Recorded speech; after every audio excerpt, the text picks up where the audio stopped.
Chama cha Mapinduzi CCM mkoa wa Kusini Pemba chaahidi kutekeleza kwa vitendo ahadi zilizomo kwenye ilani ya uchaguzi. Na katika michezo, nguli wa soka nchini Dua Saidi aitabiria makubwa Taifa Stars dhidi ya Morocco katika hatua ya mtoano ya michuano ya AFCON 2025.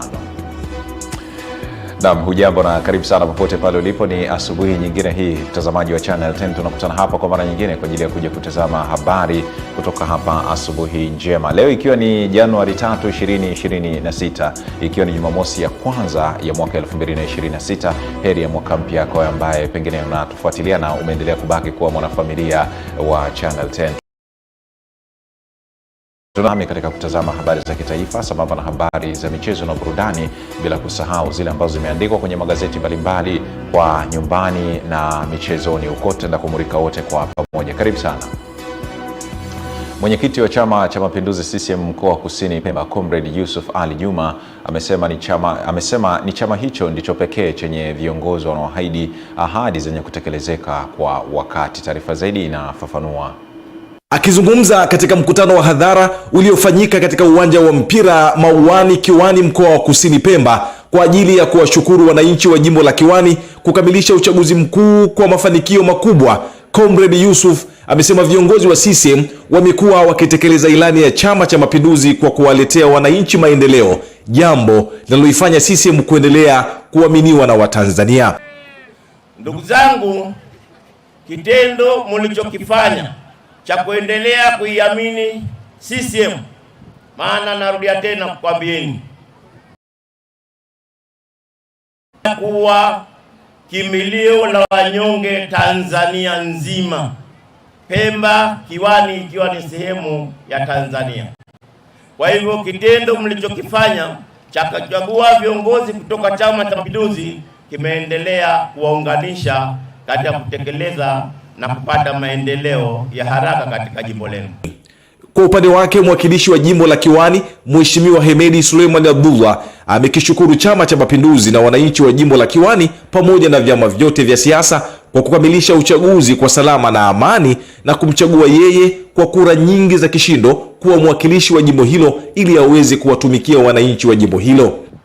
Kwa hiyo nawaahidi wana Kiwani, yale yote tuliyoyaahidi katika mikutano ya makundi mbalimbali, nia yetu ni kuyatekeleza kwa vitendo.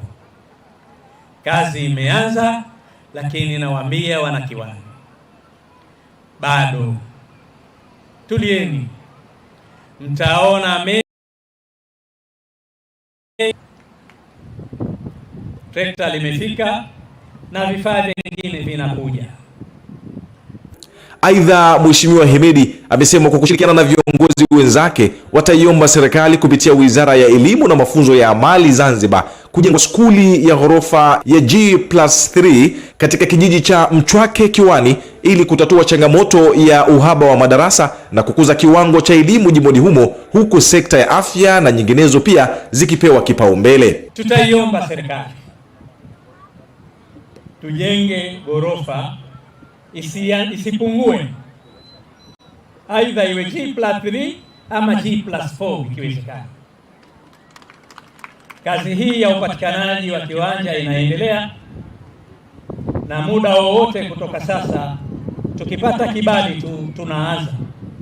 Na sisi ni mashuhuda, kwa sababu kila baada ya miezi mitatu kila mmoja anaandika yale ambayo ameyatekeleza kutokana na ahadi.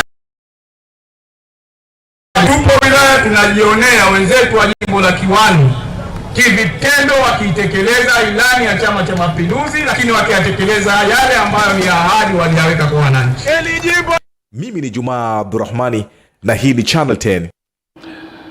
Asante mwanahabari Juma Abdurrahmani kwa taarifa hiyo. Tukatazame habari nyingine. Mamlaka ya mapato Tanzania TRA mkoa wa Tanga imepata ongezeko la makusanyo ya kiasi cha shilingi bilioni 74 sawa na asilimia 42 katika kipindi cha Disemba 2024 mpaka Disemba 2025. Taarifa zaidi kutoka Tanga, tuungane na Raya Kipingu.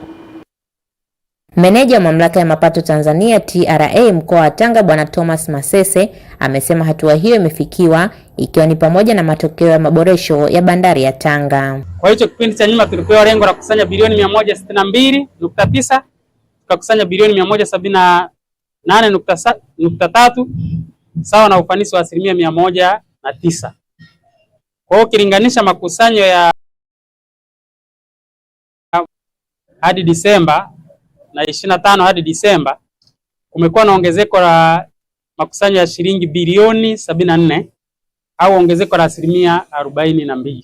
Pia iliboresha bandari ya Tanga ambayo imeongeza makusanyo, lakini pia imeongeza uchumi kwa mkoa wa Tanga.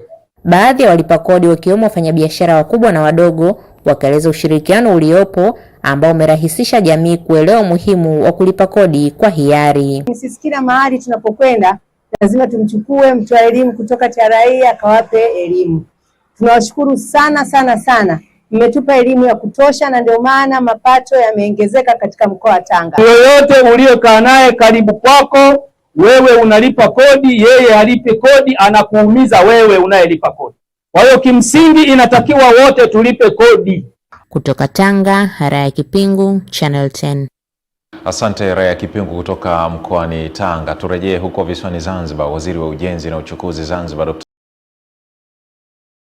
Jana kutambua kuwa mapinduzi matukufu ya mwaka 1964 ndio yaliyowezesha ukombozi wa Zanzibar. Hivyo ni wajibu wao kutambua kuwa bila ya mapinduzi hayo umoja, mshikamano na maendeleo yasingepatikana. Taarifa zaidi tujiunge na Juma Kasim kutoka visiwani Zanzibar.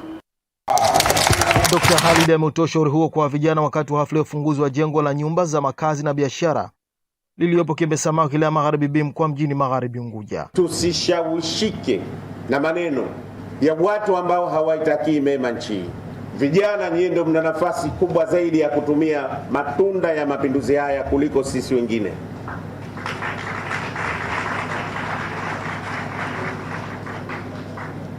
Mabarabara haya yanayojengwa, mabandari hayo yanayojengwa, airport zinazojengwa na Dr. Hussein Ali Mwinyi na majengo haya yanayojengwa, watumiaji ni nyie.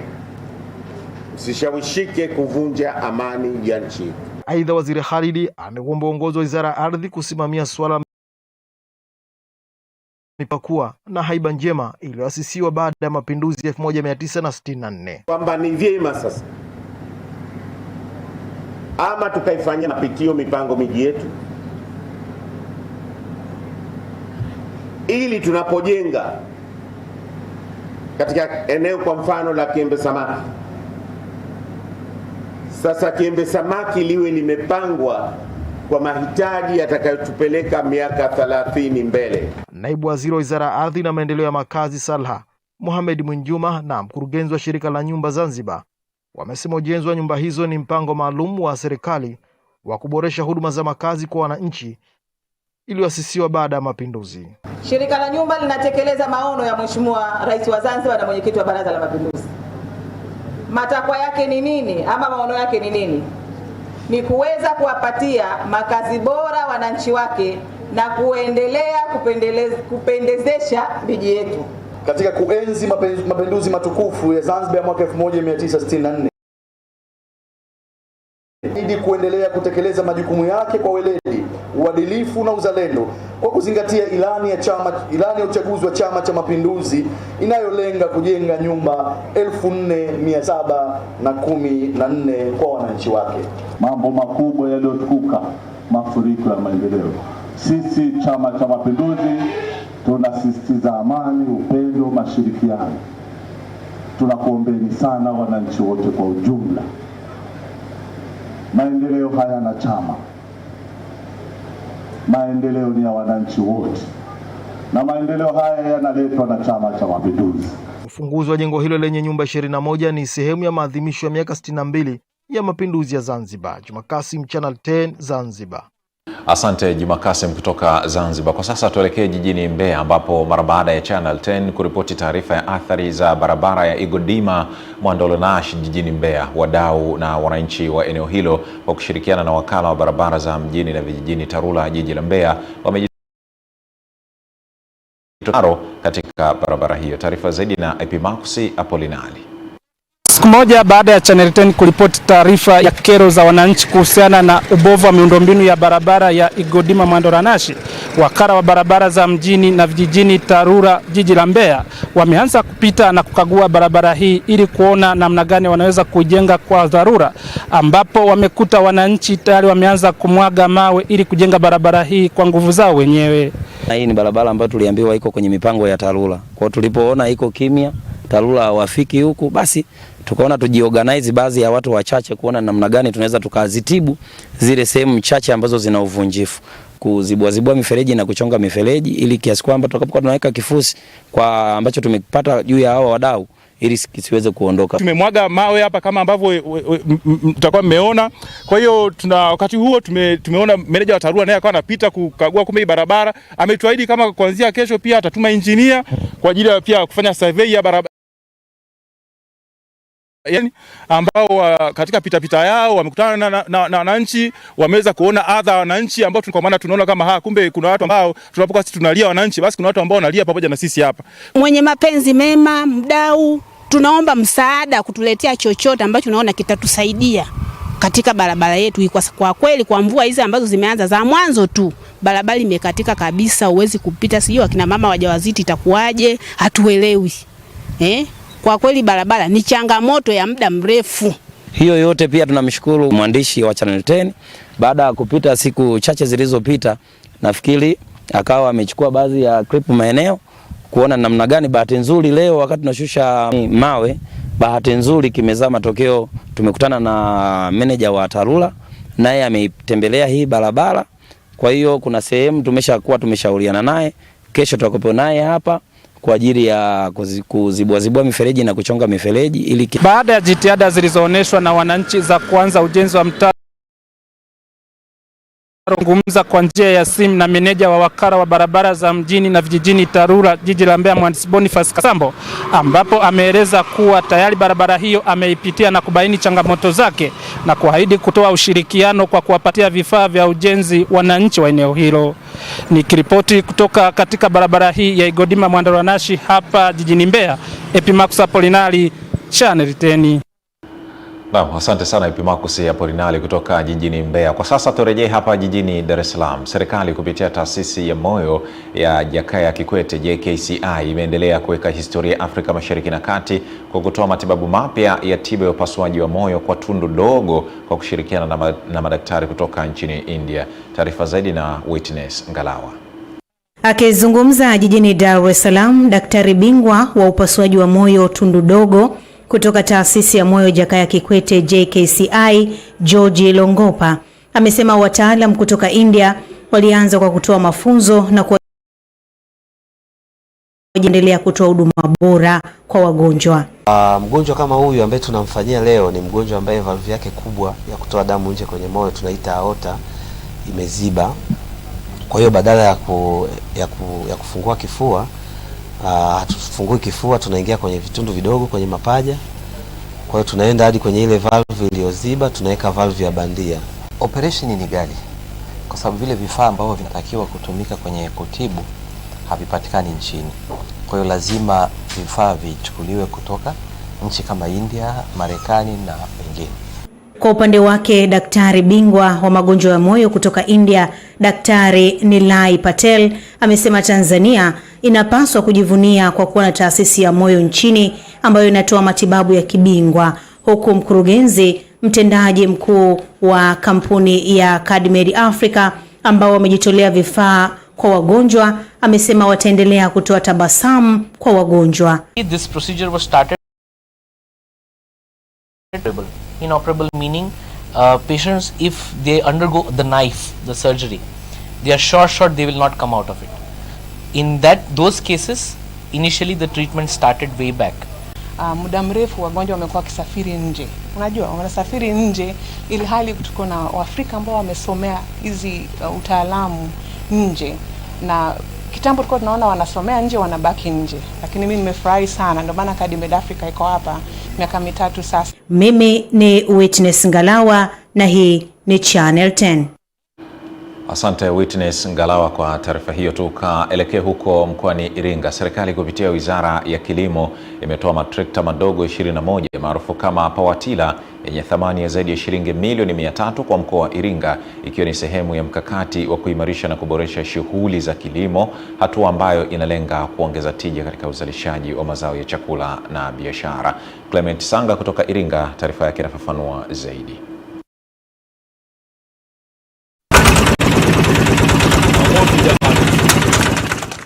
Mageuzi hayo makubwa yameendelea kushuhudiwa ndani ya siku 100 za utekelezaji wa ahadi ya Rais wa Jamhuri ya Muungano wa Tanzania Daktari Samia Suluhu Hassan tangu alipoingia madarakani katika awamu yake ya pili, hali inayoakisi dhamira ya dhati ya serikali yake kuleta mabadiliko chanya na maendeleo ya haraka kwa wananchi. Akikabidhi vifaa hivyo, mhandisi wa umwagiliaji mkoa wa Iringa Peter Akonai amelezea mgawanyo wa matrekta hayo. Katika mkoa wa Iringa tumepokea pawatila 21. Kati ya pawatila hizo 21, 17 wamepewa mkurugenzi wa halmashauri ya wilaya ya Iringa. 3 amepewa mkurugenzi wa halmashauri ya Kilolo, na pawatila 1 amepewa halmashauri ya wilaya ya Mufindi. Naye mkuu wa wilaya ya Iringa Benjamin Sita amesema kuwa vifaa hivyo ni ushahidi wa wazi katika kuleta mageuzi makubwa kwenye sekta ya kilimo nchini. Hii ni mwendelezo wa mkakati wa Mheshimiwa Rais wa kuongeza thamani na mnyororo wote wa uzalishaji katika sekta yetu ya kilimo. Kwa hiyo mtaona sasa tumepata skimu ya umwagiliaji. Kwa hiyo tuna uhakika wa kilimo cha uhakika. Pawatila hizi zitaenda kuleta mapinduzi ya sekta ya kilimo kwenye halmashauri, lakini pia na mkoa wetu. Kwa mama yetu mpendwa Samia Suluhu Hassan kwa kutuwezesha wakulima, kutuletea hivi vifaa. Tunashukuru sana Mheshimiwa Rais kutuona sisi wakulima wa bonde la skimu ya Mlenge. Tunashukuru sana kwa kutoa vifaa hivi, kwa kweli vitatufaa na tutasonga mbele. Clement Sanga, Channel 10, Iringa. Kutoka Iringa tuelekea mkoani Njombe, ambapo katika kuunga mkono jitihada za serikali kupitia Wizara ya Maliasili na Utalii kuhamasisha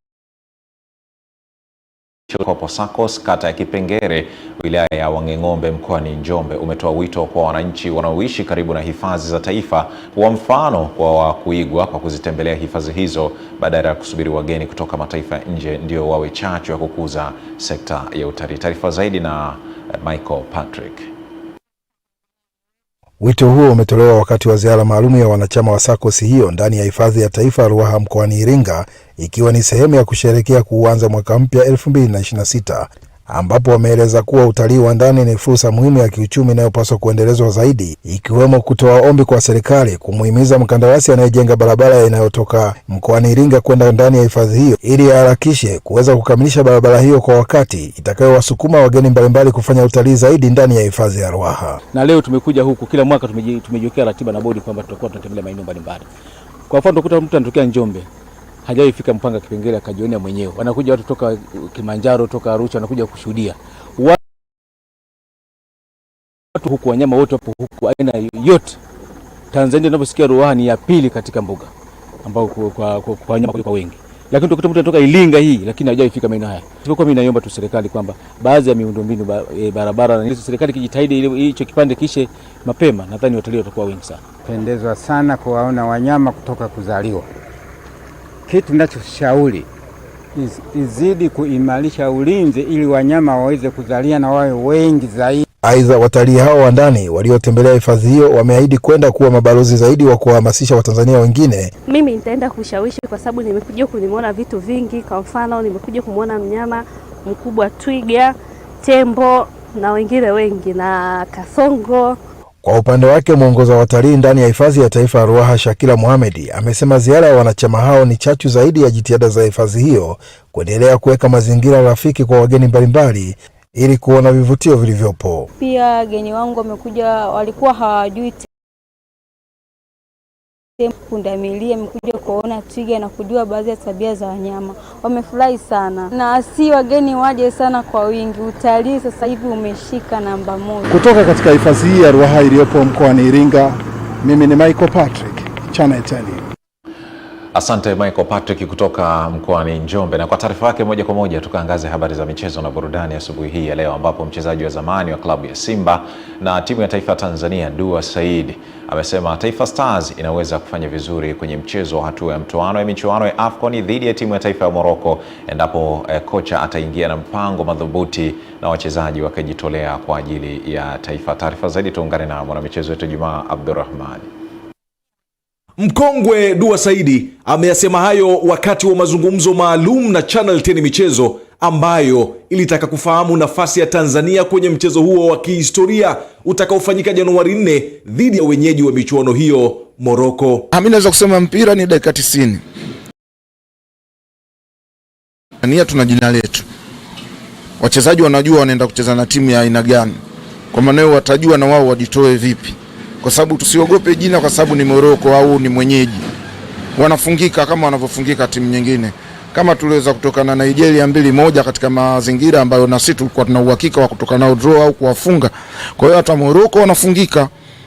Kikubwa tu kuna zile mistake ambazo labda kwa upande wa nyuma huwa wanazifanya, wapunguze, hasa kama zikiwa 5 ziwe 2 au 1, na hakika tutafanya vizuri. Katika hatua nyingine, Dua Saidi amesema jitihada za wachezaji zimechangia kwa kiasi kikubwa kuivusha Stars na sio mabadiliko ya benchi la ufundi pekee kama wengi wanavyosema. Kiufundi si mabadiliko makubwa sana niliyoyaona. Mimi naweza kusema ni jitihada za wachezaji wenyewe.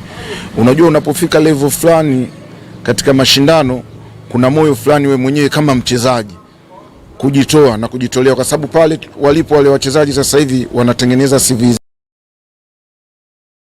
Kama Mungu akiwajalia tunaweza tukauza nje. Kwa hiyo ile siwezi kusema ni kocha Gamondi ndo kaweza kuwawezesha, ila na wao wenyewe katika vichwa vyao vinawapa kuwa kama hapa bwana tuko katika biashara. Kwa hiyo tusijisahau kupata nafasi kama ile, kuangaliwa na watu.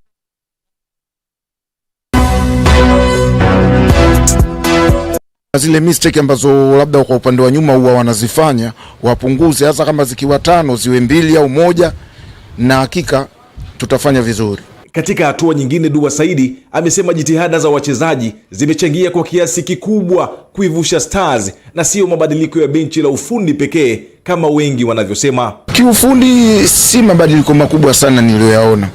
Mimi naweza kusema ni jitihada za wachezaji wenyewe. Unajua unapofika level fulani katika mashindano kuna moyo fulani wewe mwenyewe kama mchezaji kujitoa na kujitolea, kwa sababu pale walipo wale wachezaji sasa hivi wanatengeneza CV zao. Kuna baadhi ya wachezaji za nje. Kwa hiyo ile siwezi kusema ni kocha Gamondi ndo kaweza kuwawezesha, ila na wao wenyewe katika vichwa vyao vinawapa kuwa kama hapa bwana tuko katika biashara. Kwa hiyo tusijisahau kupata nafasi kama ile, kuangaliwa na watu wengi, kwa sababu mashindano yale si Afrika tu ndo wanaangalia. Paka bara la Ulaya wanaangalia wale mashindano kwa ajili ya kuhitaji wachezaji. Na tukienda na hivyo, unajua wachezaji weusi Ulaya wanawapenda kwa sababu wanasema ni watu ambao wanatumia nguvu na wana vipaji. Sasa wewe umepata nafasi kama hii ya kwenda kujiuza, utaanzaje kwenda kujilegeza? Na ndio maana umeona mashindano mwenyewe ugumu wake. Hakuna timu ambayo ilikuwa inaonekana ni dhaifu pale. Hata timu ile ambayo imeshika nafasi ya 4 bado walikuwa wanaleta ushindani katika hizo timu kubwa. Mimi ni Juma Abdurrahmani na hii ni Channel 10. Shukrani sana mwanahabari Juma Abdurrahmani kwa taarifa hiyo ambayo inatuhitimishia habari kutoka hapa Channel 10 kupitia asubuhi njema. Tupate mapumziko mafupi, tukirejea hapa tutakuja kutazama kunani katika magazeti mbalimbali.